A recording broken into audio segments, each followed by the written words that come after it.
Ikaw ba ay may negosyo o nagbabalak magnegosyo?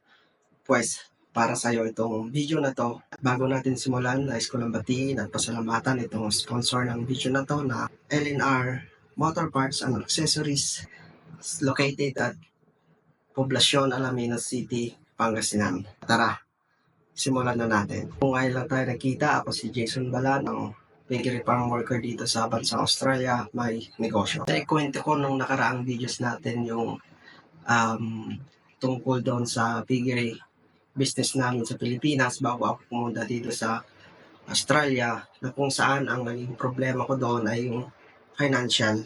Yun nga, ang naging solusyon, ang naging usapan namin ng misis ko ay mag-abroad ulit at para mapunduhan yung aming business. Ang cash sa business ay isang dugo o blood na dumadaloy para masustain at tumagal ang ating negosyo.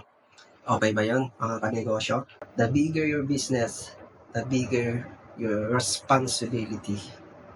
Sa pagkakaunawa ko sa pagnenegosyo ay it's a long-term game. Maraming ups and down. Bit-bit na natin yung pangarap sa para lumaki yung ating negosyo. Yung desire na makapaglingkod sa iba.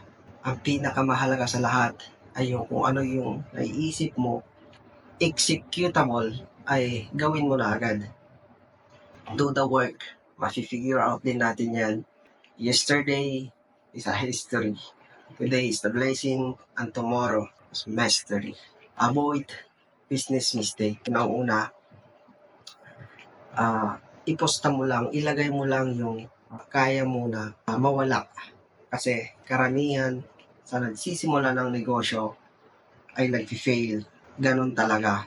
At pag nag-fail ka, pwede ka ulit bumangon. Pwede ka ulit magsimula. At ang wag lang natin nagagawin at pag nagsisimula tayo, wag tayo mangutang kasi napaka delikado niyan. Pag nangutang ka, balik to zero. Pero pag nalugi ka at sarili mong pera, start to one ulit. Start to one ulit. Pangalawa, ito yung pag may business ka na at pag gumagana na ito, kailangan yung profit o yung kita ng negosyo ay binabalik mo para paikutin sa loob ng negosyo para lumaki ito. Kasi ang negosyo ay walang stagnant. Maaaring lumaki o maaaring bumagsak.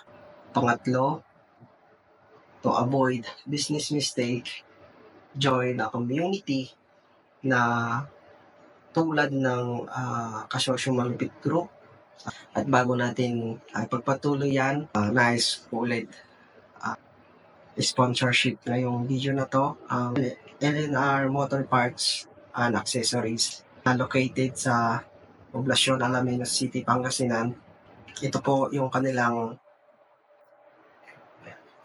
FB page at yung kanilang Shopee, Lazada na ilalagay ko po sa comment section.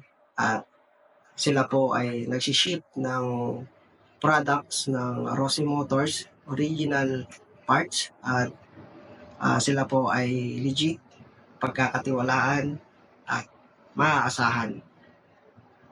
Nasa 4.9 ang kanilang rating sa Lazada at Shopee.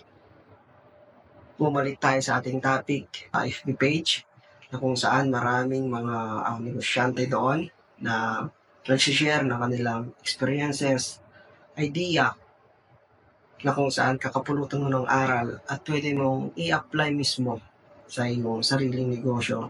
Napaka-power ng kwento kasi doon mo makukuha yung kasagutan. Maaaring yung nararanasan mo ngayon ay naranasan na ng iba at kung paano nila ito pinagtagumpayan at kung paano nila ito masusolusyonan. At ako naniniwala sa sinabi ni Kasosyong Arvin Urubia na entrepreneurship ang pag-asa ng bansang Pilipinas. Bakit ko nga ba ito sinasabi? Kasi ako mismo may pangarap na makapag-ambag sa generation natin ngayon. Ang kalaban natin dito ay yung kahirapan. Ni Dale Carnegie na knowledge is not a power until you applied it. Salamat po sa sponsor ng video na to, ang LNR Motor Parts and Accessories. Andyan po sa comment section yung link ng kanilang Shopee at Lazada. Order na po kayo. Mayroon po akong ginawang group sa FB page na Bida ang Kwento Community Group.